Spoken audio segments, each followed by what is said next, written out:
Olá, querido povo de Deus, irmãos e irmãs, boa noite. É uma alegria poder estar com vocês.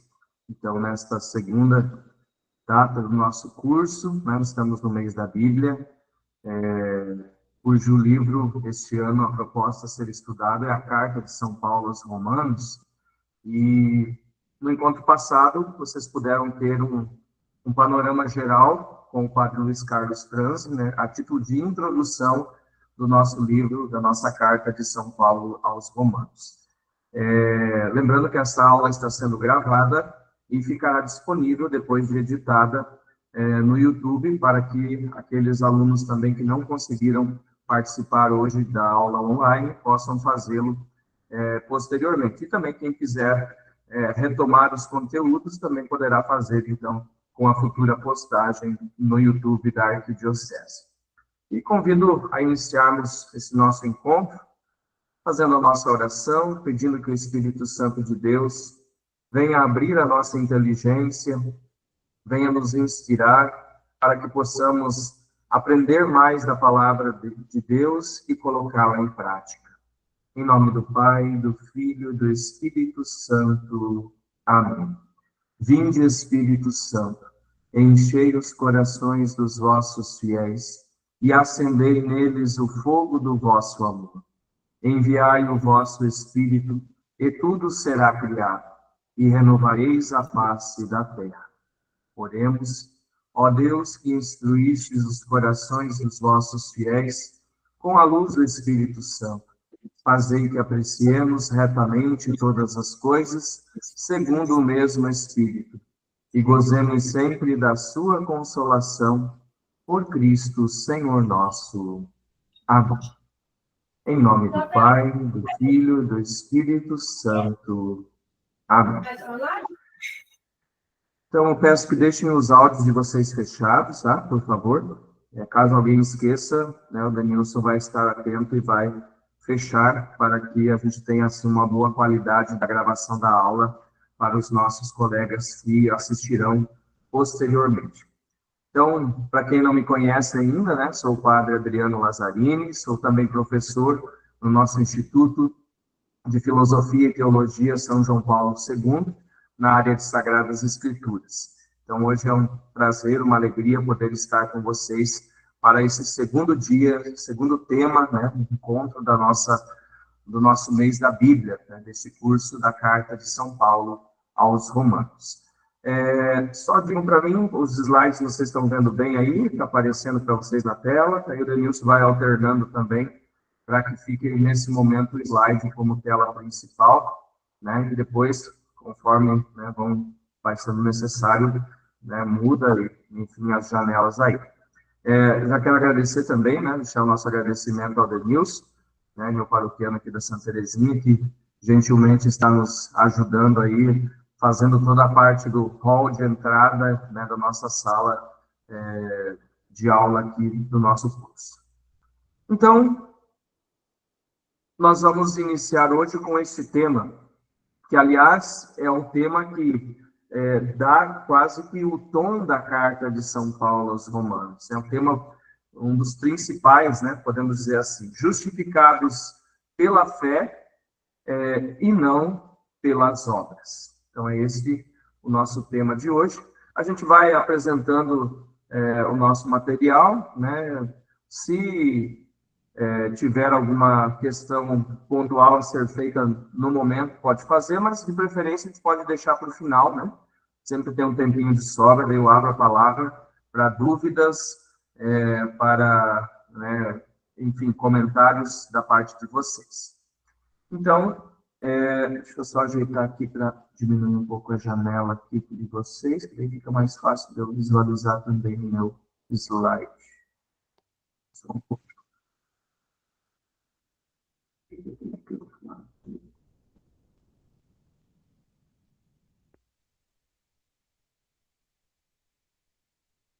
Aí, deu certo. Então, justificados pela fé e não pelas obras. Aqui, novamente, algumas palavras introdutórias, né? Vocês já tiveram a oportunidade de trabalhar bastante coisa com o Padre Luiz, né, na primeira aula, mas é lembrar alguns detalhes importantes que vão nos ajudar na compreensão agora dos textos da carta. Primeiro, que a carta aos Romanos é uma carta que São Paulo escreve já numa fase amadurecida da sua vida, né, do seu ministério. Dizem que talvez teria sido a última das cartas, né, de São Paulo, onde ele condensa já uma carta muito teológica, né? Nas primeiras, a preocupação de Paulo é mais pastoral, né? Agora nós temos assim uma teologia mais densa nesta carta aos Romanos. Ao escrever a carta aos Romanos, e para a gente se situar um pouquinho no local, né? Paulo está em Corinto, uma comunidade que é muito querida por ele, e ele prepara a viagem que ele pretende fazer até Roma, na expectativa de dali seguir suas viagens missionárias. Se a gente lembrar um pouquinho de Atos dos Apóstolos também, Paulo tem como meta, né, depois de chegar a Roma, ele quer ir à Espanha, né? Então, Paulo, né, pretende, então, expandir ainda o seu itinerário de viagens missionárias. Então, esse é o contexto. Paulo está em Corinto, escreve esta carta à comunidade de Roma que não foi Paulo que fundou, tá? Provavelmente tenha sido um casal de cristãos, né, convertidos do judaísmo para o cristianismo, quem deu início ao núcleo fundamental da comunidade de Roma. Mas Paulo tem um carinho muito especial pela comunidade de Roma, passou várias vezes por lá, então agora ele escreve também essa carta. E aqui, para a gente ter uma ideia no mapa, né, onde São Paulo está, ele está em Corinto, ó, aqui na área do território da Grécia. Então, ele está aqui em Corinto, nesse pontinho aqui. E ele pretende ir até Roma, né? Então, Roma está aqui no alto, né? Lembrem da famosa bota da Itália, né? A disposição geográfica da Itália. E Roma, a capital, está aqui em cima. Então, São Paulo pretende chegar até a capital do Império, né, no seu ideal de evangelização e de anúncio da Boa Nova. A questão central, então, que vai dar o tom a toda a epístola é essa. A pessoa alcança a justificação, e aqui entenda a justificação como amizade com Deus, ou santidade, poderíamos colocar também, né? Enfim, com base nas obras da lei, e aqui entenda-se a lei judaica, né? É o que está de pano de fundo, como sustentavam muitos judeus e também judeu-cristãos, né? Judeus que se converteram ao cristianismo, mas que permaneceram ainda com uma mentalidade, né, muito atrelada ao judaísmo, de que, então, para ser justificado na fé, a pessoa teria que observar todas as prescrições da lei. Ou a justiça é atribuída gratuitamente, em virtude da fé em Jesus Cristo, sem contabilizar tais obras? Essa é a questão, né? Que Paulo enfrenta aqui nesta carta, e nós veremos também alguns resquícios em Atos dos Apóstolos, né? Embora Lucas não trate desta maneira a questão. Lá em Atos, Paulo tem que justificar a sua conduta entre os pagãos, né? E aí, uma discussão se os pagãos, para serem cristãos, primeiro têm que abraçar todas as práticas do judaísmo, para daí, então, serem cristãos.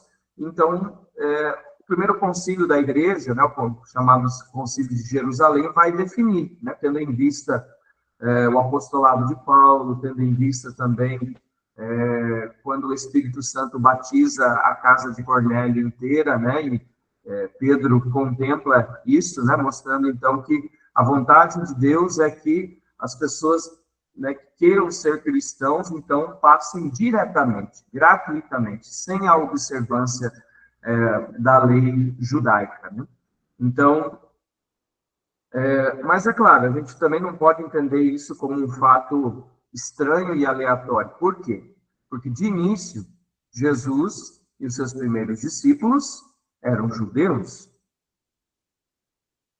Houve a dúvida, então, se esses novos convertidos deveriam seguir todos os preceitos judaicos para que fosse completo o seu seguimento de Jesus Cristo ou não, né? E o argumento tem lógica, né? Porque se Jesus, o Filho de Deus, se encarnou, né? Foi introduzido, no caso, nasceu dentro do povo hebreu, é judeu, descendente, né? Da sua linha descendente dos patriarcas, enfim. Quem quer aderir a Cristo terá que aderir ao judaísmo também, como Cristo viveu? O que era essencial para a vivência da vida nova em Cristo? Essa é a questão. Para Paulo, depois de tanto tempo, né, da sua conversão, tantas viagens missionárias, para Paulo a resposta estava clara, estava bem amadurecido para ele. Não era mais necessário cumprir todos aqueles preceitos da lei judaica, né, que de 10 mandamentos, os mestres da lei desdobraram em 613 prescrições. E os 10 mandamentos Jesus resumiu num só, né? Amar a Deus com toda a tua força, todo o teu coração, tua alma, e ao próximo como a ti mesmo. Então, Jesus não disse que os 10 mandamentos se tornaram inválidos, mas Jesus ensinou a superar esse excesso, né, de coisas meticulosas que se colocavam em relação à interpretação da lei de Deus, mas que esqueciam o essencial, né, que é o relacionamento com Deus, a conversão e também o relacionamento com o próximo na justiça e na verdade.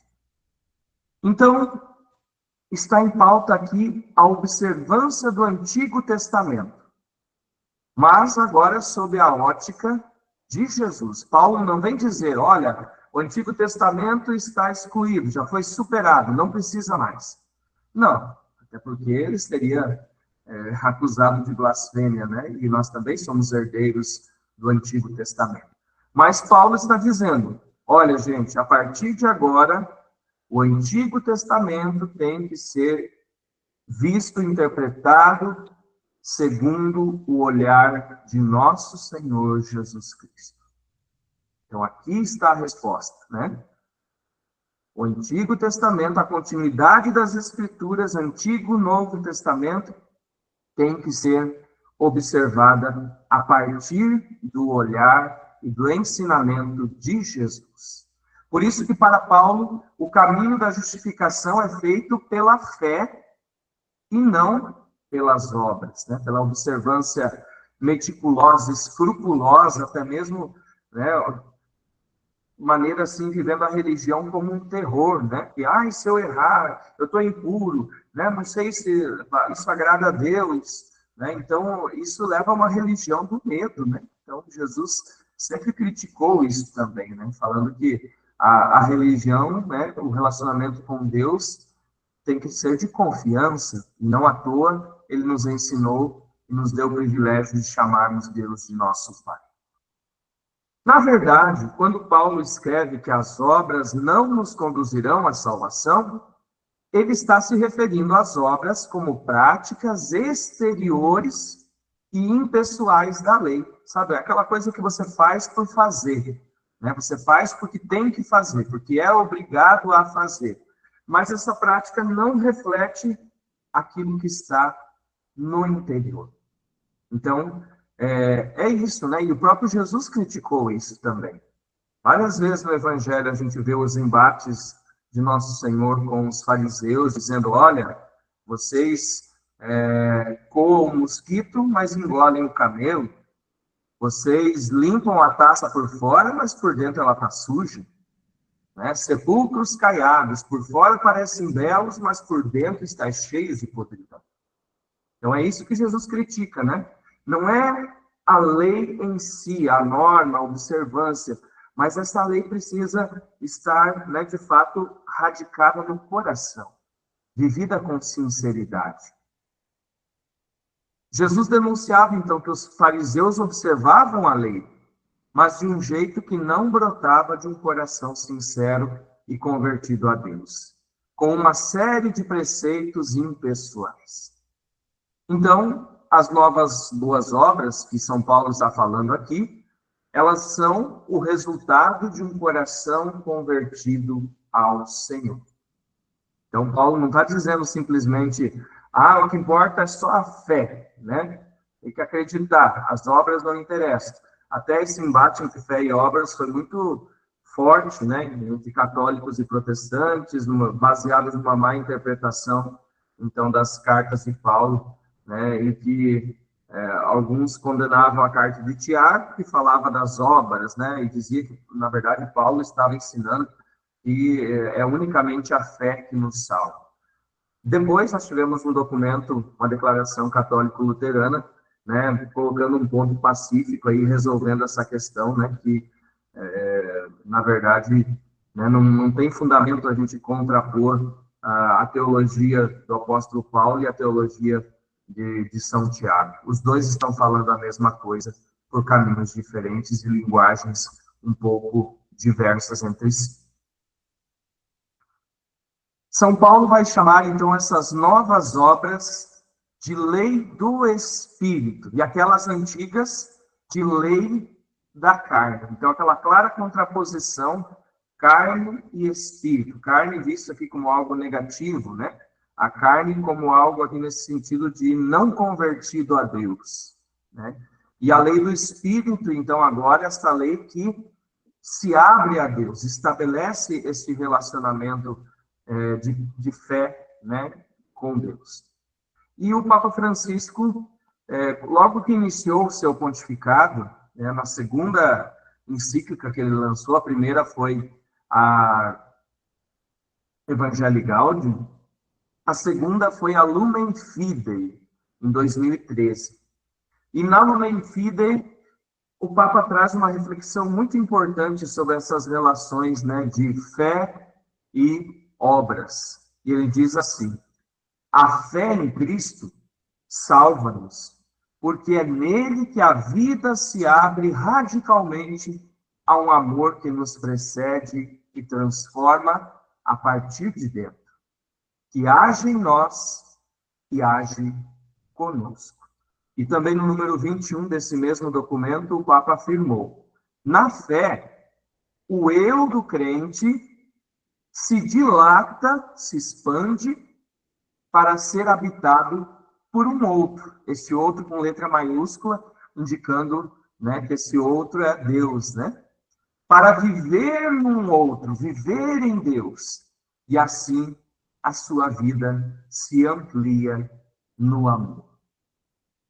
E aqui a gente entende um pouquinho da crítica de Jesus aos fariseus, que eles falavam, Jesus dizia, né, vocês tornaram a lei de Deus, a palavra de Deus, uma observância fria, né, em que se preocupam tanto com coisas pequenas, né, puro, impuro, não posso me aproximar, mas esquecem o essencial, que é o relacionamento com Deus, a sinceridade, o amor, né, a caridade para com o próximo. Então, é nesse sentido, né? A religião pode se tornar dois sistemas completamente diferentes, dependendo da maneira que a gente vive. Ela pode se tornar um sistema opressor, quando ela é apenas um conjunto de normas que vem do exterior, mas não alcança, né, o coração da pessoa, não converte a pessoa. E ela pode também se tornar, na vida das pessoas, um sistema positivo, libertador, quando a pessoa entende, né, e a via de acesso dos ritos, das observâncias, são maneiras de nós fazermos esta comunhão com Deus. Nós mediarmos esta comunhão. E assim, então, vamos iniciar agora com o nosso texto. Eu vou ler o texto no começo e a gente vai comentando, então, alguns aspectos. Romanos 1, 18 a 32. São Paulo está dizendo: revela-se do céu a ira de Deus contra toda a impiedade e injustiça dos homens que na injustiça impedem a verdade, pois o que de Deus se pode conhecer é entre eles manifesto, já que Deus o manifestou a eles. De fato, os atributos invisíveis de Deus, seu poder eterno e sua divindade, são compreendidos através das coisas feitas, desde a criação do mundo, a fim de que eles não tenham desculpa. Por isso, mesmo tendo conhecido a Deus, não o glorificaram como Deus, nem lhe deram graças. Pelo contrário, perderam-se em seus pensamentos fúteis, e seu coração insensato se obscureceu. Dizendo-se sábios, tornaram-se tolos, e trocaram a glória do Deus incorruptível pela aparência da imagem de um ser humano corruptível e de pássaros, quadrúpedes e répteis. Por isso Deus os entregou à impureza, segundo os desejos de seus corações, ao ponto de desonrarem seus próprios corpos. Trocaram a verdade de Deus pela mentira, adoraram e cultuaram a criatura em lugar do Criador, que é bendito para sempre. Amém. Por causa disso, Deus os entregou a paixões vergonhosas. Tanto as mulheres substituíram a relação natural por uma relação contra a natureza, como também os homens abandonaram a relação natural com a mulher e arderam de luxúria uns pelos outros, praticando a indecência, homem com homem, e recebendo em si mesmo a devida paga de seus desvios. E porque não quiseram alcançar a Deus pelo conhecimento, Deus os entregou ao seu reprovado modo de pensar para praticar aquilo que é impróprio. Repletos de toda injustiça, iniquidade, avareza, malvadez, cheios de inveja, rixa, homicídio, fraude, malignidade, caluniadores, difamadores, inimigos de Deus, insolentes, soberbos, presunçosos, tramadores de maldades, rebeldes aos pais, insensatos, desleais, sem afeição e sem misericórdia. E apesar de conhecerem a justa sentença de Deus, que declara dignos de morte os que fazem tais coisas, não somente as praticam, mas ainda aprovam os que as praticam. Então, esse é o primeiro texto, em que São Paulo, então, vai tratar da verdadeira culpa. E ele vai, em tudo isso que ele está desenvolvendo, ele está dizendo e denunciando que a injustiça humana impede a manifestação da verdade de Deus. O que faz da humanidade uma nova humanidade justificada é a graça de Deus. E a capacidade de se abrir a Deus na história. Mas aqui São Paulo vai lembrar, né, um fato que podemos dizer é até mesmo, infelizmente, antropológico, né? Nem todos os seres humanos estão dispostos a acolher a presença e a ação divinas. O ser humano foi criado com liberdade, com livre-arbítrio, mas esse livre-arbítrio está corrompido pelo pecado. E por isso, nem todos acolhem a presença e a ação de Deus em suas vidas. E Paulo considera tudo isso como tolice, né? O ser humano que se afasta de Deus, que não reconhece a primazia de Deus, ele considera como tolos, né? Como aqueles que se abandonam aos piores tipos de impureza. E veja que ele trabalha aqui com uma palavrinha para o judaísmo muito técnica, né? Puro e impuro. Então, aqui ele está falando de impurezas, né? Nesse caso, de cunho moral, sexual, né? Enfim, ele está tratando ali vários exemplos. Mas aqui é interessante a gente também destacar que o apóstolo está criticando, vai acusar tanto o paganismo por suas práticas, como também o judaísmo, né? Logo depois, o apóstolo Paulo também vai criticar o judaísmo. Por que o judaísmo? Porque o judaísmo deixa de possibilitar também que as pessoas alcancem a retidão moral. O que é que São Paulo entende aqui como retidão moral?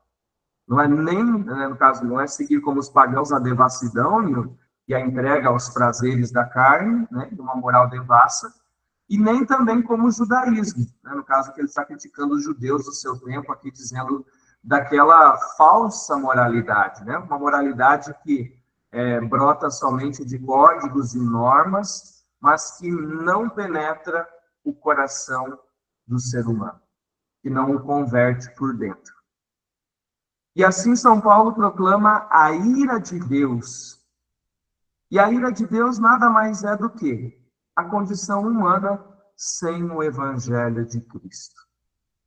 Não é que Deus seja um Deus irado, né, um Deus punitivo e que vai matar todo mundo, enfim. Não. A grande ira de Deus, né, a grande desgraça do ser humano, podemos dizer assim, é caminhar longe daquele que o criou. É chegar no momento definitivo, eterno, né, e ver que não deu os passos necessários para a comunhão. Né? Então, é um pouco esta ideia, né? Embora São Paulo use tintas bem carregadas, aqui tons bem vivos, né? Mas é para lembrar isso, né? Que a grande desgraça do ser humano é quando ele caminha longe de Deus. E aqui a teologia do apóstolo vai nos fazer recordar lá do Gênesis. Por quê? Lá no Gênesis, o que é o pecado original? Lá em Gênesis 3, capítulo 3, versículo 5. O que é que a serpente oferece? Serpente aqui como personificação do mal, né, do inimigo. O que ela oferece para, em primeiro lugar, para Eva, né, mas os dois compartilham a mesma coisa. Ela diz, né, no dia em que vocês comerem do fruto dessa árvore, vocês serão como Deus. E esse é, em resumo, o pecado, né, que perpassa o ser humano de ontem, de hoje, de sempre. A tentação de não se submeter a Deus, não reconhecer a sua condição de criatura, mentir contra o seu próprio ser e querer se colocar no lugar de Deus. E lá no Gênesis, mesmo que de maneira ainda um pouco simbólica, né? Mas nós já percebemos aquilo que o pecado causa, né? Começa com todas as desestruturações. Homem e mulher não se entendem mais. Antes disso, né? Homem e mulher e Deus, né? Deus antes convivia com Adão e Eva como um amigo, passeava pelo jardim, enfim. Quando acontece o pecado, o que Adão e a Eva fazem? Se escondem. Quando Deus chama, eles dizem, olha, nós vimos que estamos nus, por isso nos escondemos. Né? Perdem um estado de inocência. E quem disse que vocês estavam nus? Aí depois começa a desarmonia entre o casal. O Adão acusa a mulher que Deus deu para ele. Né? Antes Adão estava feliz lá, porque Deus fez para ele alguém semelhante a ele estava todo felizão, né? Mas agora, quando vem a culpa, Adão é capaz até mesmo de jogar na cara de Deus, dizendo, olha, a mulher que o Senhor me deu, ela me deu do fruto e eu comi. E depois também a Eva, a mulher não assume a culpa e joga para a serpente. Então, começa toda uma série de desequilíbrios, né, na vida do ser humano. Coisa que o pecado, na verdade, é o que ele faz, né? Quando ele adentra a nossa vida, ele causa uma série de desarmonias.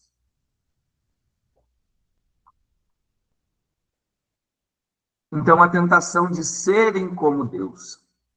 Nessa intenção está a fonte de tudo o que nos separa do Senhor. Mentira, individualismo, injustiça, soberba, coração duro, né? Coração fechado à conversão. Nesse distanciamento, se perde o caminho que eleva a vida humana à realização da sua mais sublime vocação, que é justamente a filiação como participação na vida divina. Nos versículos 26 a 32, São Paulo se dedica a exemplificar essa vida, né, do paganismo fechada à graça de Deus, Não é isso que desejam os que ouviram o anúncio de Jesus e abraçaram o convite para uma vida nova. O conhecimento aqui não deve ser entendido na perspectiva apenas ou somente intelectual, mas o conhecimento aqui que São Paulo está falando, né, o conhecimento de Deus, ele é muito mais vivencial, né? Então, é um conhecimento que inicia, né, passa pela cabeça, pelo cérebro, pela razão, mas desce ao coração e se manifesta também nas ações. Se o ser humano deseja uma vida nova, só encontrará na abertura à graça que vem de Deus e passa necessariamente pelo acolhimento do Filho, que comunica os seus dons por intermédio do Espírito. As questões de vocês eu peço que vamos deixar para o momento final, que eu faço toda a exposição, anotem aí, guardem, e aí no momento final a gente faz então as partilhas, ok? Agora, o apóstolo vai dar um passo a mais na sua carta, dizendo que Deus não faz acepção de pessoas. Romanos 2, 1 a 16. Por isso não tens desculpa, ó homem, quem quer que sejas, tu que julgas. Ao julgares os outros, condenas a ti mesmo, já que fazes as mesmas coisas que julgas. Ora, sabemos que o julgamento de Deus se exerce segundo a verdade contra os que praticam tais coisas. Ó homem, tu que julgas os que praticam tais coisas e, no entanto, fazes o mesmo, também tu pensas que escaparás ao julgamento de Deus? Ou desprezas a riqueza de sua bondade, de sua tolerância, de sua longanimidade, não entendendo que a bondade de Deus te conduz ao arrependimento? Tu, porém, com teu endurecimento e o coração impenitente, acumulas para ti mesmo ira no dia da ira e da revelação do justo julgamento de Deus, que retribuirá a cada um segundo as suas obras. Aos que, perseverando na prática do bem, buscam a glória, a honra e a incorruptibilidade, Deus dará a vida eterna. Aos que, porém, por egoísmo, desobedecerem à verdade e obedecerem à iniquidade, estão reservadas a ira e a cólera, tribulação e angústia para todo aquele que faz o mal. Primeiro para o judeu, mas também para o grego. Mas glória, honra e paz para todo aquele que pratica o bem. Primeiro para o judeu, mas também para o grego. Pois Deus não faz acepção de pessoas. Todos os que pecaram sem a lei perecerão. E todos os que sob a lei pecaram, pela lei serão julgados. Com efeito, não são justos diante de Deus os que ouvem a lei, mas serão justificados os que observam a lei. Quando os gentios, embora não tenham a lei, cumprem o que a lei prescreve, guiados pelo senso natural, esses que não têm a lei tornam-se lei para si mesmos. Mostram que a obra da lei está inscrita nos seus corações.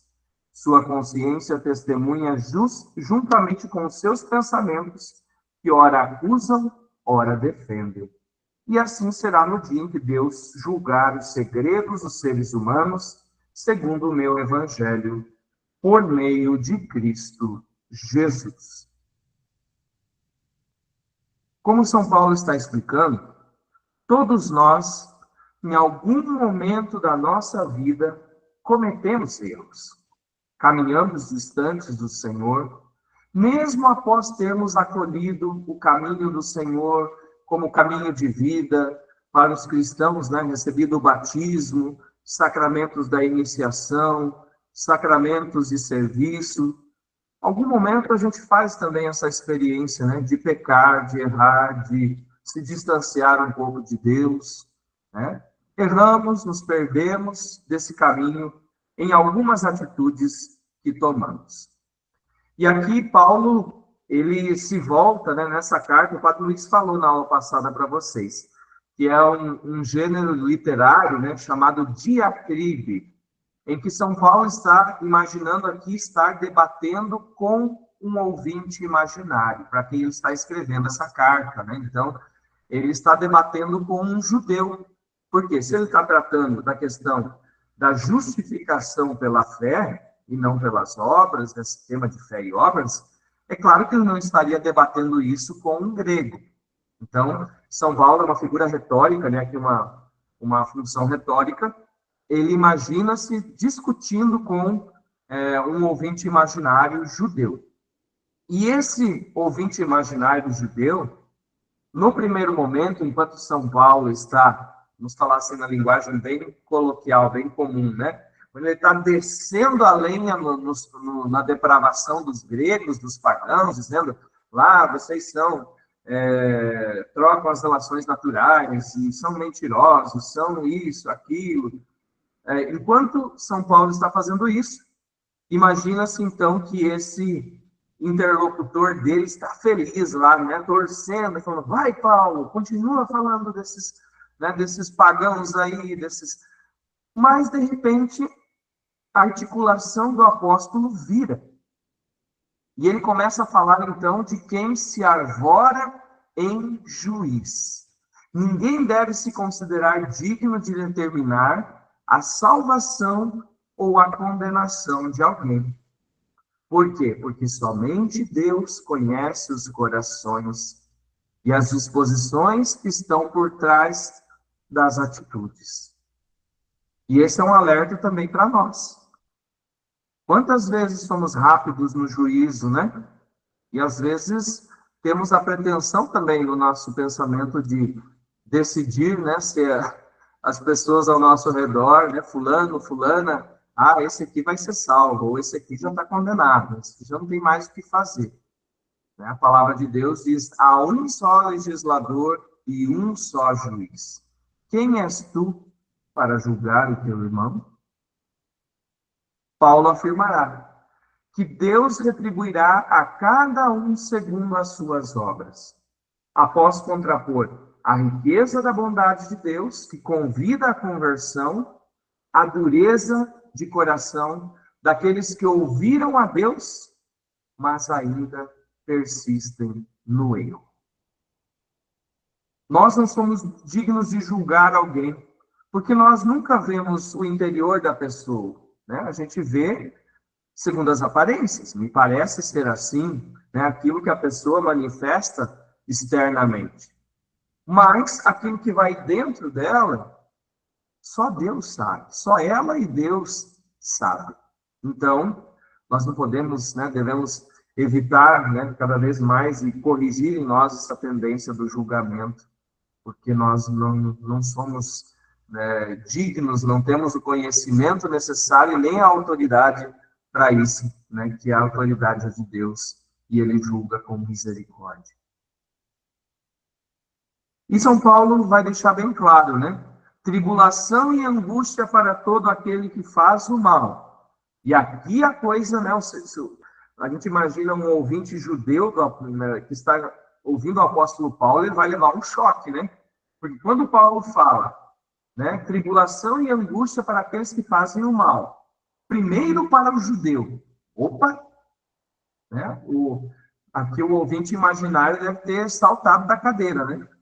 Depois para o grego. Por quê? Porque o judeu já tem o conhecimento da lei de Deus. E aqui São Paulo, no final, vai enunciar o princípio, né? Deus não faz acepção de pessoas.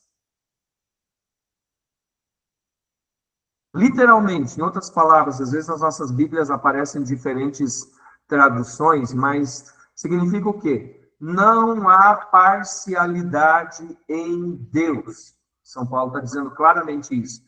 Deus não faz vista grossa para um determinado grupo em detrimento de outro. Então, Deus não é parcial.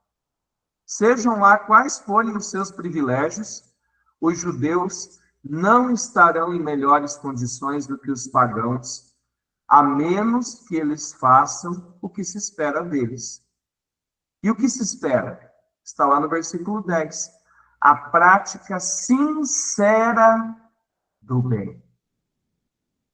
Não observar as leis somente por observar, mas observar como uma prática sincera de quem entendeu o sentido daquela lei, daquela norma, né, e assimila aquilo como um modo de viver, e não mais como um código penal, podemos dizer assim, a ser observado.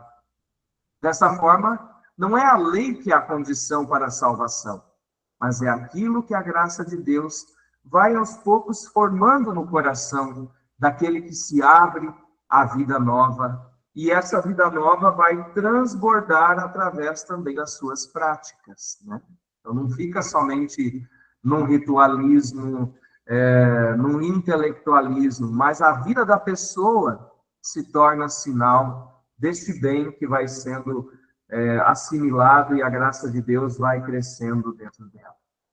Então, São Paulo não está aqui longe de dizer para os judeus, olha, a lei está cancelada. Não. São Paulo está dizendo, a lei faz sentido na medida em que ela indica o caminho para a vida em Cristo. Essa reflexão do apóstolo é iluminadora para nós também. Nós vivemos num contexto atual no qual o anúncio cristão não se dirige apenas a judeus ou gregos, né? Hoje nós temos uma pluralidade muito maior de origens, referências e até mesmo profissões de fé. Isso nos leva a entender que a salvação de Jesus Cristo continua aberta para todos, porque o Senhor quer que todos se salvem. Aliás, lembra o evangelho de ontem, né? O evangelho de São João. Nós celebramos a festa da exaltação da Santa Cruz, né? Onde João coloca lá no versículo 16 que qual é o sentido da cruz, né? Deus amou tanto o mundo que não poupou o seu Filho único, mas ofereceu pela salvação. Então, Deus quer que todos se salvem. Não agrada a Deus a condenação, a perdição de ninguém. Então, as formas que o próprio Senhor utiliza para abrir o caminho da salvação àqueles que Ele convida, fazem parte do mistério e não são controlados por nós. Nós não somos ninguém para impor limites à graça de Deus.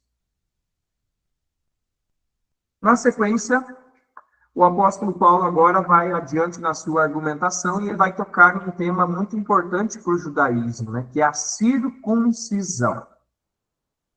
Depois eu vou comentar. Primeiro vou ler o texto. Tu, porém, te chamas judeu e colocas na lei tua segurança e te vanglorias em Deus. Tu conheces sua vontade e sabes discernir o que é realmente importante, sendo instruído pela lei. Tu estás convencido de ser guia dos cegos, luz dos que se encontram nas trevas, instrutor dos ignorantes, mestre dos simples, por teres na lei a expressão do conhecimento e da verdade. Como então ensinas aos outros, e a ti mesmo não ensinas? Pregas que não se pode roubar, e roubas? Dizes que não se pode cometer adultério, e adulteras? Detestas os ídolos, e, no entanto, roubas os templos? Tu que te vanglorias da lei, desonras a Deus pela transgressão da lei? De fato, como está escrito, o nome de Deus é blasfemado por vossa causa entre os gentios. Na verdade, a circuncisão é útil, se cumpres a lei. Se, porém, és transgressor da lei, a tua circuncisão se torna incircuncisão. Se, portanto, a incircuncisão observar os preceitos da lei, sua incircuncisão não será considerada como circuncisão, e a incircuncisão que por natureza cumpre a lei te julgará. A ti que, embora possuas a letra e a circuncisão, és transgressor da lei. Não é judeu quem o é exteriormente, nem é circuncisão a que é visível na carne, mas é judeu aquele que o é interiormente. E a circuncisão é a do coração, segundo o Espírito e não segundo a letra, cujo louvor não provém dos homens, mas de Deus. Então, aqui São Paulo está agora tocando mais alguns elementos da fé judaica muito importantes. Se tu te denominas judeu, ele começa. E aqui Paulo está reivindicando todos os privilégios do judaísmo, né? O seu interlocutor imaginário, sendo um judeu, ele tem para si como certo, né? Sou judeu, confio na lei, minha glória está em Deus, compreendo a sua vontade, instruído pela lei, eu sei o que está certo e o que está errado. Na carta aos Romanos, Paulo oferece um ensinamento muito lúcido a respeito do que significa identidade religiosa. Para Paulo, as práticas religiosas não são um reflexo do que está no... As práticas que não são reflexo daquilo que vai no coração da pessoa, na verdade, o que deveria ser indicativo da identidade religiosa não levará à salvação, né? Seria uma mentira contra si mesmo. Por isso aqui São Paulo está destacando a importância do testemunho. Como então ensinas aos outros e a ti mesmo não ensinas? Lá no versículo 21. E ele toca nesse ponto, né? O sinal distintivo dos judeus como povo da aliança, o sinal masculino, né? A circuncisão, que é um sinal físico, né? A retirada da carne do prepúcio, do órgão sexual masculino, que marca, então, o sinal na carne, esse sinal que foi feito pela primeira vez por Abraão, né? Deus recomenda a Abraão, então, lá em Gênesis 17, 10 a 14, depois vocês podem retomar esse material e olhar lá o texto do Antigo Testamento, em que passa a partir de agora, então, a ser o sinal do povo hebreu, né? O sinal daqueles que pertencem à aliança.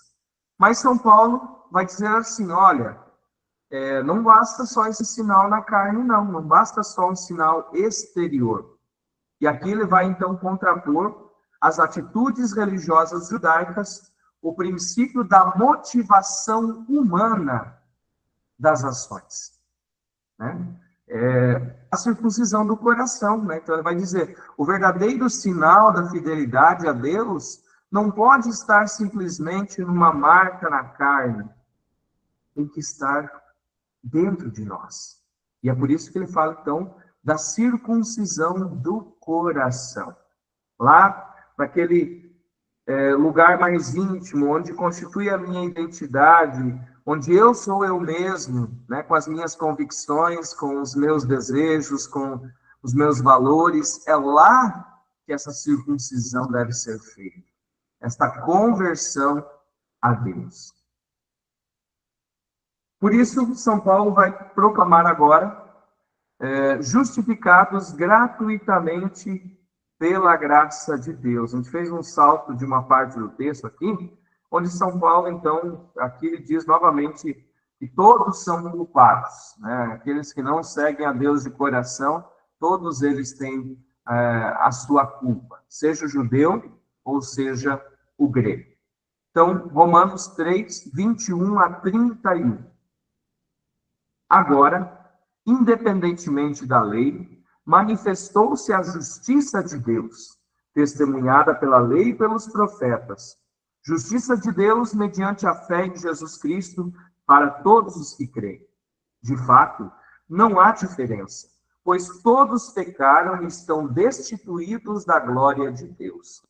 E esses são justificados gratuitamente pela graça de Deus, por meio da redenção em Cristo Jesus. É ele que Deus expôs como instrumento de expiação com o seu sangue, mediante a fé, para demonstrar sua justiça, deixando sem castigo os pecados outrora cometidos sob a tolerância de Deus, e para demonstrar sua justiça no tempo presente, a fim de ser justo e tornar justo aquele que tem fé em Jesus. Onde então fica a vanglória? fica excluída. Por qual lei? Das obras? Não, mas pela lei da fé. Consideramos, pois, que o ser humano é justificado pela fé, sem as obras da lei. Acaso Deus é só dos judeus? Não é também Deus dos gentios? De fato, Deus é um só.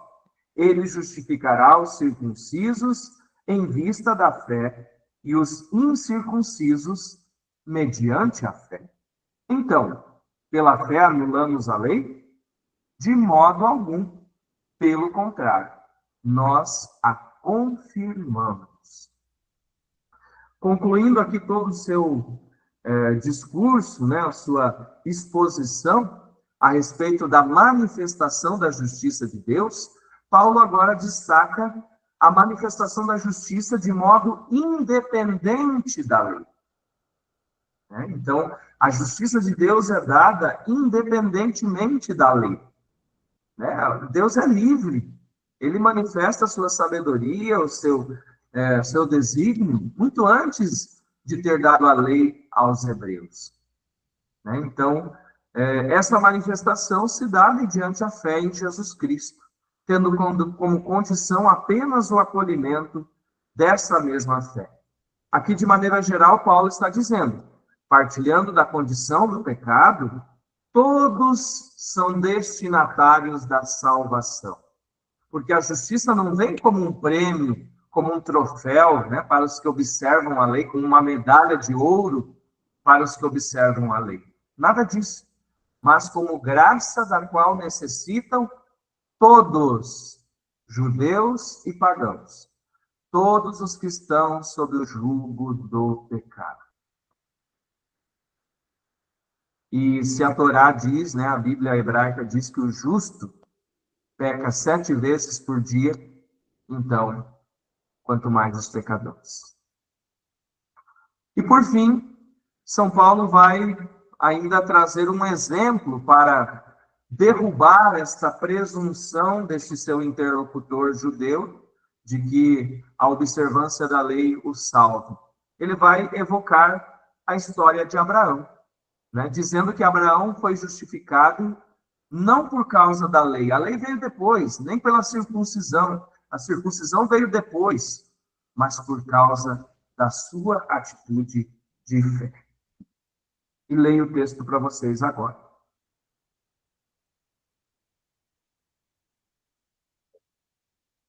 Capítulo 4. Que diremos então de Abraão, nosso pai segundo a carne? Que terá ele conseguido? Se de fato Abraão se tornou justo em virtude das obras, ele tem que se gloriar, mas não aos olhos de Deus. Com efeito, o que diz a Escritura? Abraão creu em Deus, e isso lhe foi acreditado como justiça. Ora, para quem trabalha, o salário não é considerado como uma gratificação, mas como uma coisa devida. Ao contrário, para quem não trabalha, mas crê naquele que torna justo o ímpio, sua fé lhe é acreditada como justiça. É assim que Davi declara a bem-aventurança do ser humano, a quem Deus acredita a justiça independentemente das obras. Bem-aventurados aqueles cujas iniquidades foram perdoadas e cujos pecados foram cobertos. Bem-aventurado aquele ao qual o Senhor não acredita o pecado. Essa bem-aventurança, portanto, diz respeito só aos circuncisos ou também aos incircuncisos? Com efeito, dizemos, para Abraão, a fé lhe foi creditada como justiça. Como então lhe foi creditada? Quando era circunciso ou quando era ainda incircunciso? Não quando era circunciso, mas quando era ainda incircunciso. Ele recebeu o sinal da circuncisão como selo da justiça que provém da fé, quando ainda era incircunciso. Assim tornou-se pai de todos os incircuncisos que creem, aos quais foi creditada a justiça. Tornou-se pai também dos circuncisos, os quais não somente são da circuncisão, mas também seguem as pegadas da fé de nosso pai Abraão, quando ainda era incircunciso. De fato, A promessa de que Abraão seria herdeiro do mundo não foi feita a ele ou à sua descendência em virtude da lei, mas em virtude da justiça que provém da fé. Portanto, se os herdeiros são os da lei, a fé é esvaziada e a promessa é anulada. A lei produz a ira, ao passo que onde não há lei, também não há transgressão. Por conseguinte, é em virtude da fé que se dá a herança como graça. Assim, a promessa continua firme a toda a descendência, não só para os que provêm da lei, mas também para os que provêm da fé de Abraão. Ele é pai de todos nós, conforme está escrito: eu te constituí pai de muitos povos. Pai diante de Deus, porque creu em Deus, que vivifica os mortos e chama à existência o que antes não existia. Esperando contra toda a esperança, ele acreditou, e assim tornou-se pai de muitos povos, conforme lhe fora dito: assim será a tua descendência. Ele não fraquejou na fé, ao perceber seu corpo como morto. Ele tinha cerca de 100 anos, e morto já estava o útero de Sara. Diante da promessa divina, porém, não vacilou por falta de fé. Ao contrário, revigorou-se na fé, dando glória a Deus. Estava plenamente convencido de que Deus é capaz de realizar o que prometeu. Por essa razão, lhe foi creditado como justiça. E não foi escrito somente para ele. Foi-lhe creditado, mas também para nós, aos quais deve ser creditado, para nós que cremos naquele que ressuscitou Jesus dos mortos, entregue por causa de nossas transgressões e ressuscitado para nossa justificação. Então, Paulo, aqui nesse capítulo 4, recorda a primeira figura do Antigo Testamento, a primeira figura, digamos assim, dos ancestrais dos israelitas, os patriarcas. Então, é o patriarca Abraão. E, de fato, o Abraão é um exemplo, primeiramente, de fé na antiga aliança. Aliás, podemos dizer que a primeira aliança é a aliança firmada sob a fé de Abraão. Ele foi considerado justo devido à sua fé, e não devido ao sinal na carne da circuncisão. Esse sinal vem depois, né? Esse sinal de pertença, mas em primeiro lugar, né, quando Deus visita Abraão, né, o chama lá na sua terra estrangeira, e ele diz: sai da tua terra, da tua parentela, e vai para a terra que eu te mostrarei. Lá eu farei de você uma grande nação. Então, Deus não apareceu para Abraão dizendo: Abraão, faz a circuncisão porque você vai ser o meu povo. Não. Abraão tem que peregrinar na fé. Abraão tem que viver esta aventura de se lançar inteiramente na confiança em Deus. O sinal da religiosidade em Abraão. Paulo acena algo muito belo. Ele recebeu o sinal da circuncisão como selo da justiça que provém da fé, quando ele ainda era pagão, né? Quando ele ainda era incircunciso, quando ainda não tinha esse sinal marcado na sua carne. Então, a grande circuncisão de Abraão, né, a grande submissão, sinal de pertença a Deus em Abraão, é justamente a sua fé. Assim, para Paulo, a circuncisão de Abraão não é um sinal que o une a Deus, mas é um sinal que marca a união com Deus, a quem ele já alcançou pela fé. Né? Então, Abraão tocou o coração de Deus, podemos dizer assim, Abraão conquistou a Deus, em primeiro lugar, pela sua fé, não por um sinal na carne. Por isso, Abraão não se torna pai dos circuncisos, mas se torna pai de todos aqueles que, pela fé, partem junto do Senhor para irem em busca, para esperarem as suas promessas. E isso nos traz também uma reflexão sobre o nosso batismo, né? Fazendo a devida proporção aqui de comparação, mas hoje o sinal que nos marca como indivíduos que acolhem a fé é o sinal do batismo. Porém, aqui nós entramos também na mesma argumentação que São Paulo diz, né? não basta ser somente um sinal exterior. Ainda, infelizmente, muitos católicos buscam o batismo apenas como um rito, como uma tradição, porque todo mundo batiza, mas não estão dispostos a abraçar o caminho formativo, o caminho de se tornar discípulos, discípulas de Jesus. Muitas vezes não acolhem nem para si, e aí, quando tem filhos ainda, vão pedir o batismo e não estão dispostos a assumir a missão de formadores na fé dos seus próprios filhos. Então, aqui entra um alerta de São Paulo, Cuidado em ficar também com os nossos sacramentos, somente como algo exterior, sem que, de fato, haja uma verdadeira conversão. As obras da lei e as obras do Espírito. Então, aqui São Paulo agora vai contrapor essas obras, As obras da lei, ele entende aquelas obras que são observadas, são feitas somente do exterior, porque tem que fazer. Não tem um caráter aqui de conversão interior do coração. E as obras que ele chama do Espírito. Então, são essas obras que abrem, de fato, a pessoa, o coração, a vida, a existência, a Deus e ao próximo. Inicialmente, deve-se considerar que, ao criticar a prática das obras da lei, Paulo não pede para agir fora da lei. Ele está dizendo para quem é judeu ou veio do judaísmo, agora não precisa mais. A lei foi cancelada, foi destruída a lei, não precisa mais observar. Não. Paulo não está falando isso. Ele pede que as obras da lei judaica sejam convertidas em obras do Espírito, ou seja, que essas observâncias elas tenham alma, elas tenham conversão, sejam assimiladas como uma maneira de viver na vida da pessoa. À medida que o fiel se deixa entranhar pela palavra de Deus, de tal modo que as mesmas obras deixam de ser aquela prática fria, exterior, somente para cumprir tabela, e passam a ser fruto de um coração que de fato se converteu a Deus. E esse é um exame também da nossa conduta e vida cristã.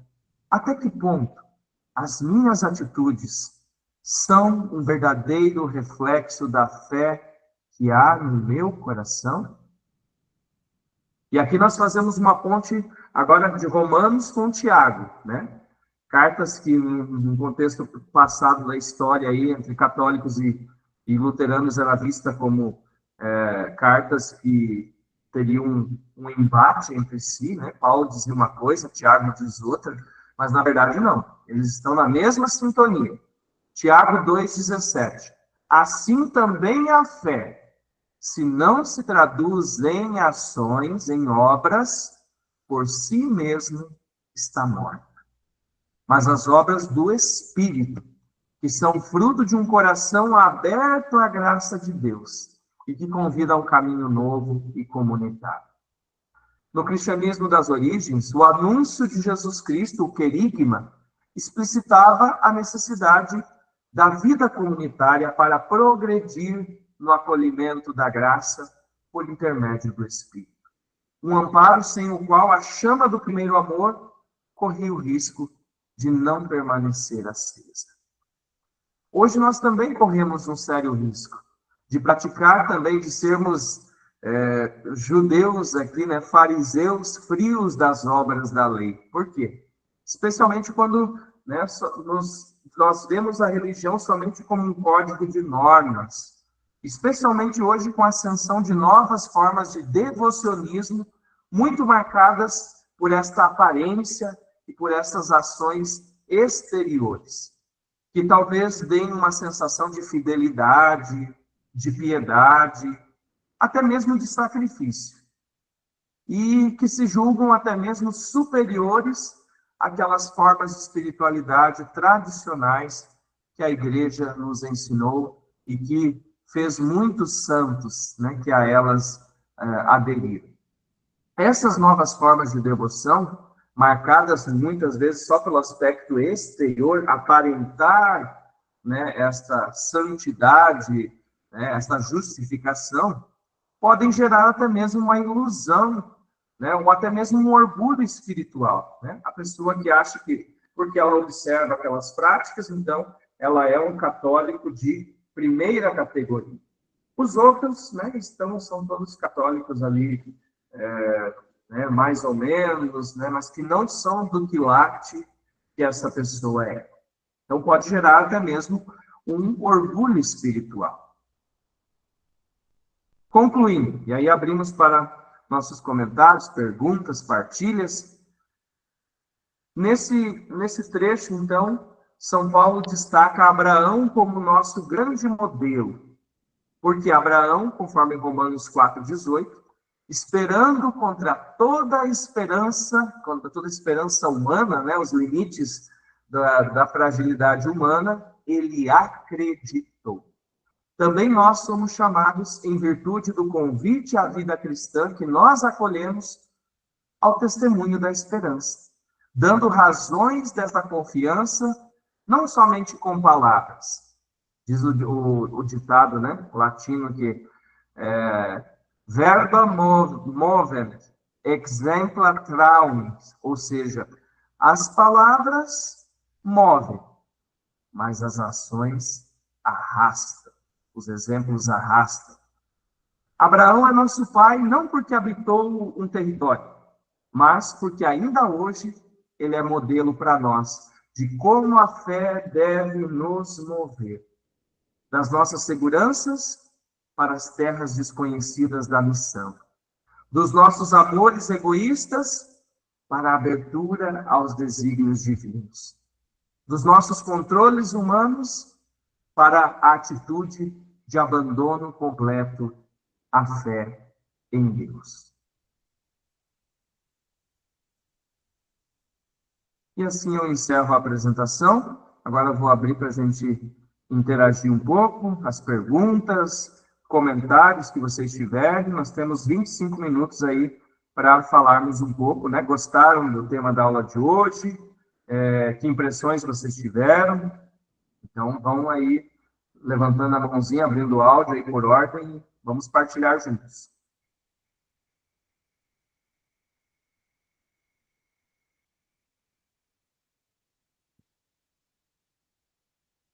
Teve alguém que levantou a mão antes. Força, coragem.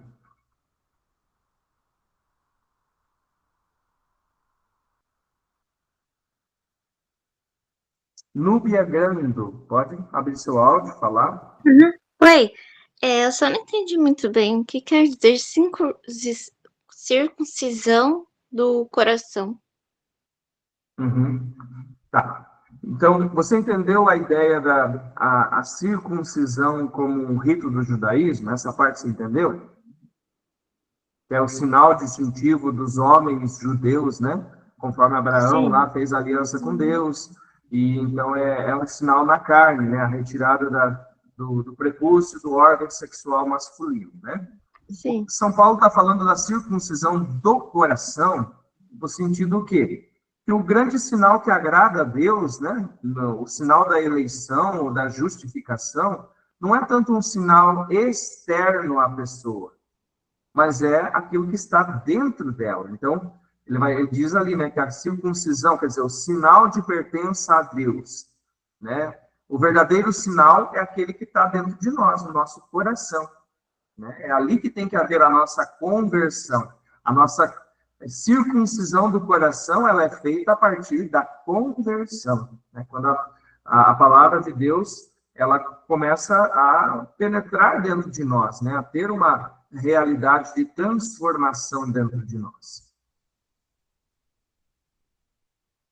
Ok? Espero ter conseguido responder aí teu questionamento. Uhum. Sim, obrigada. De nada. Tem mais? Quer perguntar, partilhar? Alguma coisa que achou interessante também?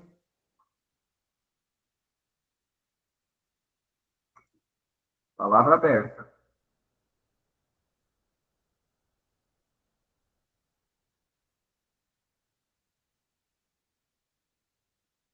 Eu gostaria que o padre falasse um pouquinho mais sobre orgulho espiritual, né? que o padre falou, e a gente vê mesmo que tem muito na comunidade isso hoje, né? Em todas as, vamos dizer assim, todas, como é que é? Todas as equipes, cada equipe tem alguém que sempre, tipo, quer se sair mais, né?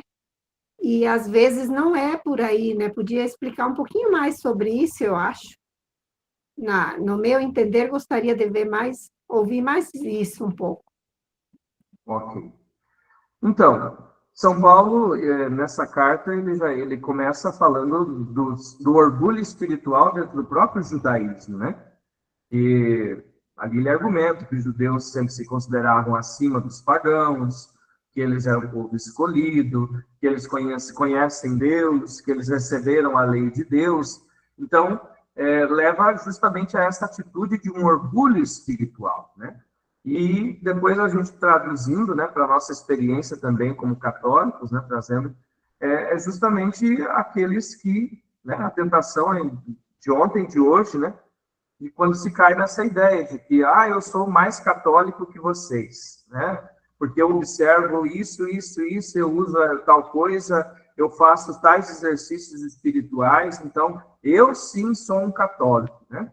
E às vezes esquece até mesmo que quando, né, esses ritos, essas práticas, elas não convertem o nosso coração e não nos levam a ser mais humildes e misericordiosos, então alguma coisa está falhando aí nesse processo, né?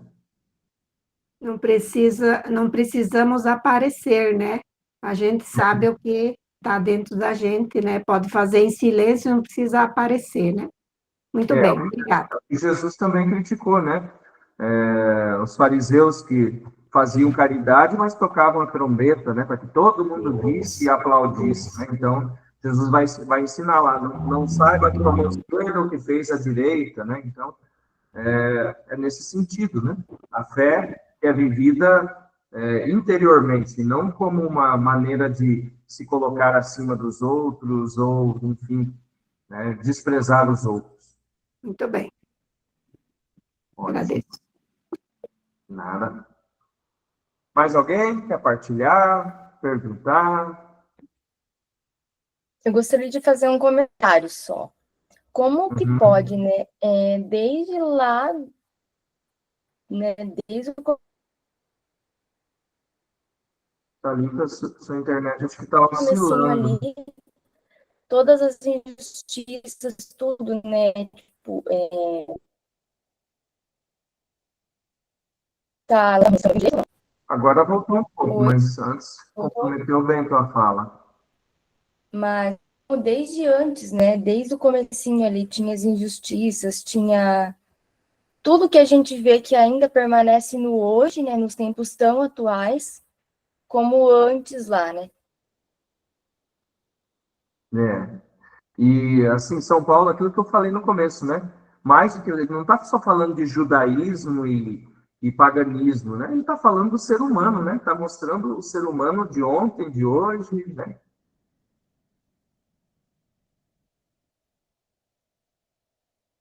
Ótimo. Mais alguém quer Padre, perguntar ou partilhar oi. alguma coisa? Eu gostaria de saber se a fé é graça de Deus.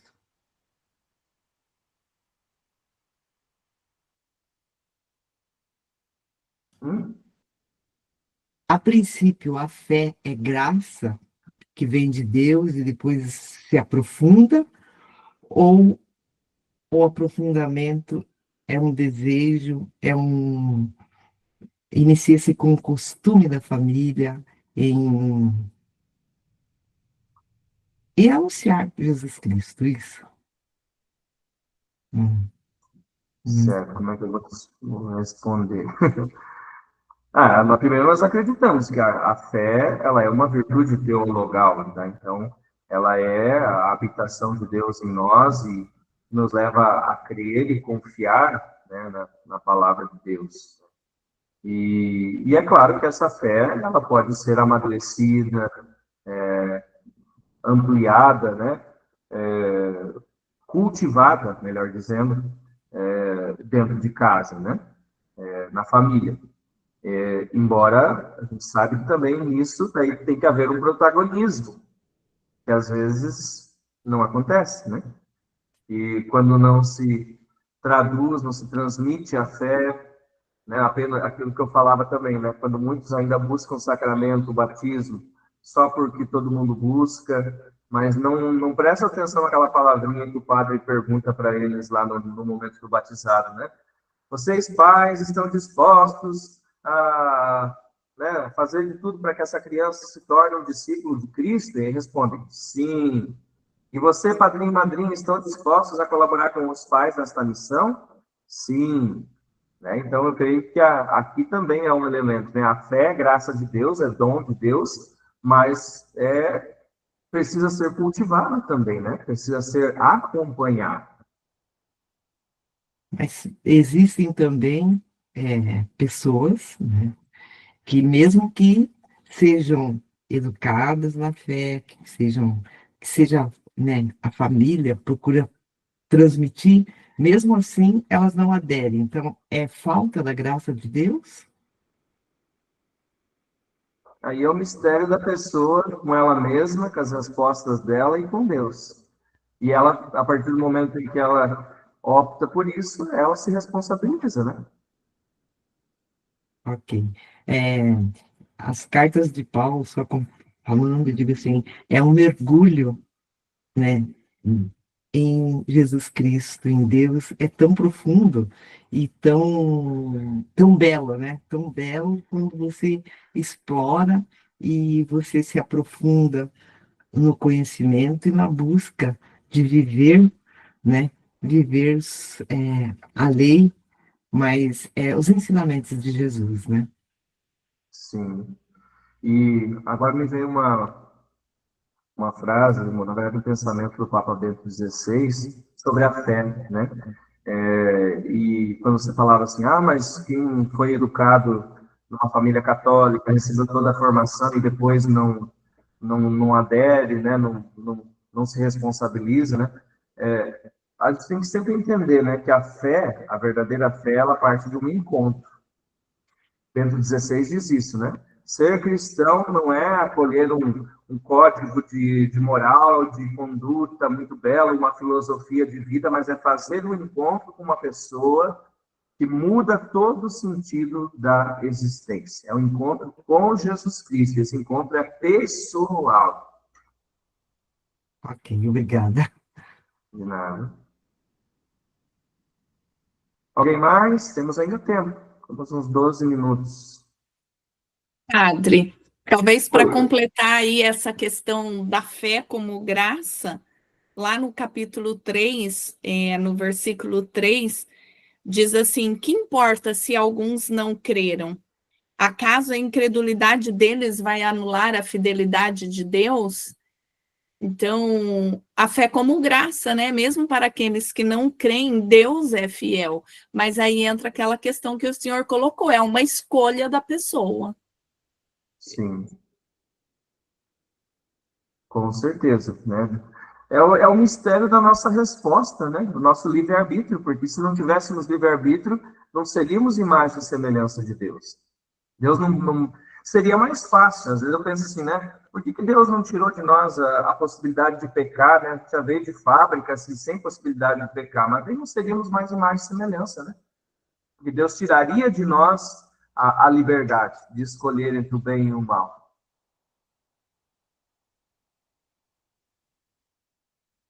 Aquilo que a gente chama de dignidade da liberdade. É.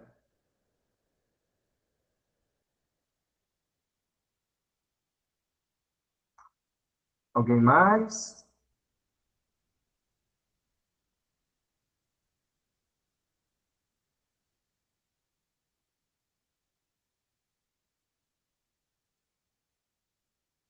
Alguém quer resumir um pouquinho o que aprendeu hoje? Que mensagem vai levar? O que entendeu dessa parte do encontro? O que São Paulo nos ensina? Fazer uma síntese, em poucas palavras. Eu quero falar. Eu vejo assim, quando a gente não consegue ter uma experiência profunda com Deus, né? E com a palavra dele, né? A vivência e o testemunho da gente com a família, né? Porque a gente não é perfeita, não existe famílias perfeitas, nem filhos perfeitos.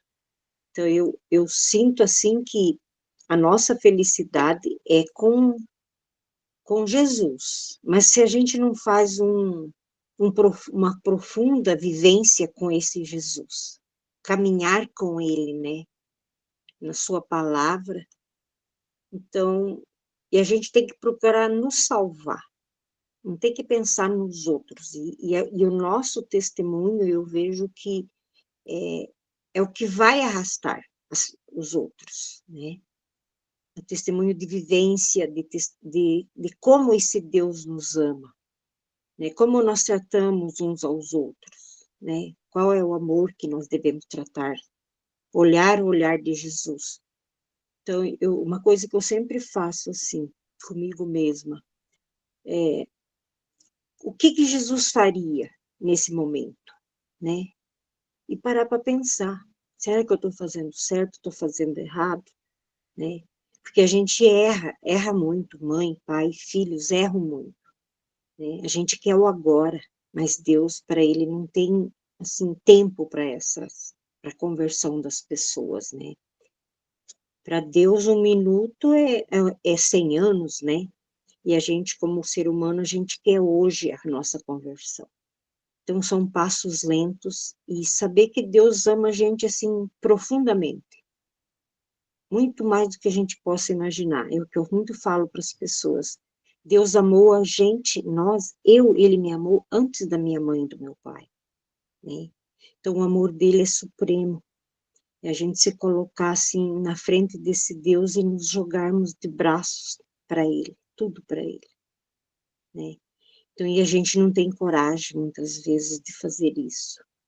Buscar esse amor, essa felicidade de viver com ele. É muito bom viver com Deus, né? E eu agradeço muito esses encontros que a gente está fazendo, sabe? No mês da Bíblia, porque foi no mês da Bíblia, de tanto o padre falar na minha vida, eu comecei a ler a Bíblia, né? E estudá-la. E a felicidade nossa está ali. E a nossa conversão está aqui. Essa é a palavra de Deus que deve nos transformar como seres humanos e como testemunha de Jesus, que nos ama muito na Eucaristia, né? Então, eu agradeço a vocês, né, Padre Adriano, a nossa igreja maravilhosa, que ela tem tudo para a gente poder ser feliz com Deus, com Jesus.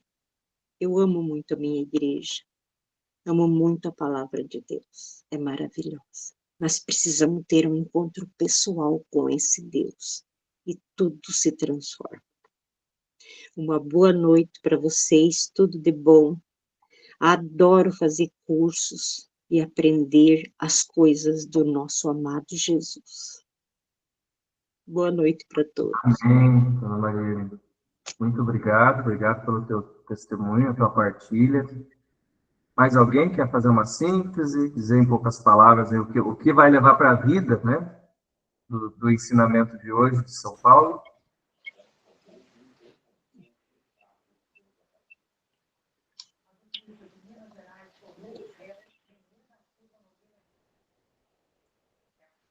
Oi, padre, eu gostaria de falar. Peraí, só... Nós estamos aqui na paróquia. O que tem esse... Eu estou aqui. Calma aí, Margarete. Oi, desculpa, está dando interferência aqui, padre. Deu um eco aí enorme. Então, eu gostaria de colocar assim. Essa semana eu ouvi a psicóloga Andrea Vermont falando exatamente de nós sermos a imagem e semelhança de Deus. E que hoje o mundo se colocou ao inverso. Nós queremos que Deus se faça a nossa imagem e semelhança. Então, baseado no que eu ouvi dela e no que nós vimos hoje sobre você se pôr acima da lei, você julgar o outro, você achar que é superior, talvez o caminho que nós estamos seguindo seja esse. A humanidade está querendo se pôr acima de Deus, que Ele se faça a nossa imagem e semelhança. Então, é o caos, né, Padre? Estamos chegando no caos. Eu penso assim. Obrigada. Ótimo, Margarete, obrigado. E realmente esse é o grande drama do ser humano de ontem, hoje e sempre, né? Quando ele quer se colocar no lugar de Deus, quando ele quer substituir Deus, ou quer que Deus seja feito a sua imagem e semelhança, cai na idolatria, né? E a idolatria é fonte só de destruição, né? E de males aí.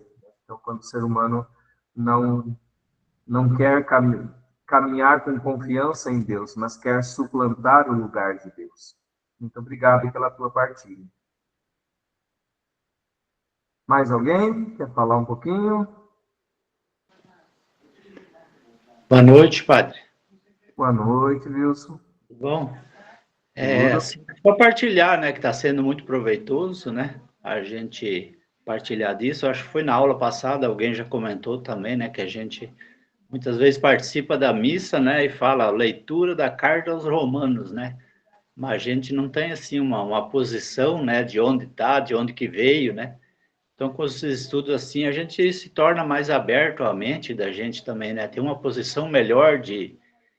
por exemplo, carta aos Romanos, né? Hoje você sabe onde é que Paulo estava, que escreve, para quem que escreve, né? Qual era o desejo dele, né?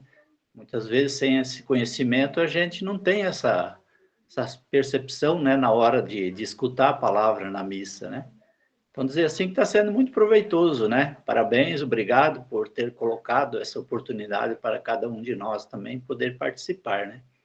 E só mais uma perguntinha, eu gostaria de saber qual é a Bíblia que vocês estão usando aí. Olha, tenho usado o texto da CNBB. Tá. Mas tem várias edições, vocês podem usar. Tem a Ave Maria, tem a Jerusalém, tem a Bíblia do Peregrino, tem a Bíblia de Aparecida, enfim, né? Tem a da Pastoral, várias versões, né? Então dá umas variantes aí de termos, né? De palavras, de um texto para outro. Eu estou usando aqui a Ave Maria de Estudos, né? Uhum. É uma versão boa, tem umas notas de rodapé muito boas. Tem, então tá. Obrigado, padre. Ótimo, muito obrigado pela partilha. Certo, gente, então vamos encerrando essa nossa noite, segundo encontro. Semana que vem, né, novamente estaremos reunidos. Será o Padre Antônio que vai trabalhar com vocês, o terceiro tema. Então, gratidão a Deus por nos dar essa oportunidade de meditar a sua palavra, de nos encontrarmos, e pedir também que nós possamos transformar em fé viva aquilo que nós aprendemos hoje, colocando em prática no nosso dia a dia, e que a nossa conversão, né, vai sendo moldada cada vez mais, né, para que possamos, de fato, realizar também em nós a circuncisão do coração. E vamos pedir nesse momento a intercessão daquela que mais deixou o seu coração ser moldado segundo o desígnio de Deus, a bem-aventurada Virgem Maria. Rezando. Ave Maria, cheia de graça, o Senhor é convosco. Bendita sois vós entre as mulheres, e bendito é o fruto do vosso ventre, Jesus. Santa Maria, Mãe de Deus, rogai por nós, pecadores, agora e na hora de nossa morte. Amém. E que Maria, aquela que guardava todas as palavras de Deus no coração e meditava, nos abençoe, nos interceda por nós, para que nós também possamos mergulhar na profundidade da palavra do Senhor. E que o Senhor esteja conosco, Ele está no meio de nós. Por intercessão da bem-aventurada Virgem Maria, sede da sabedoria, abençoe-vos Deus Todo-Poderoso, em nome do Pai, do Filho, do Espírito Santo. Amém.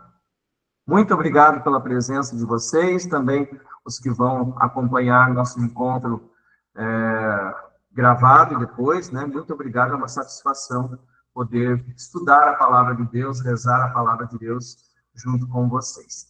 Logo mais, na sequência, eu já vou mandar no grupo material em PDF dessa aula de hoje. Obrigado, Denilson, que nos acompanhou também na equipe técnica aqui da nossa sala de aula de hoje. Deus abençoe a todos. Bom descanso. Gente.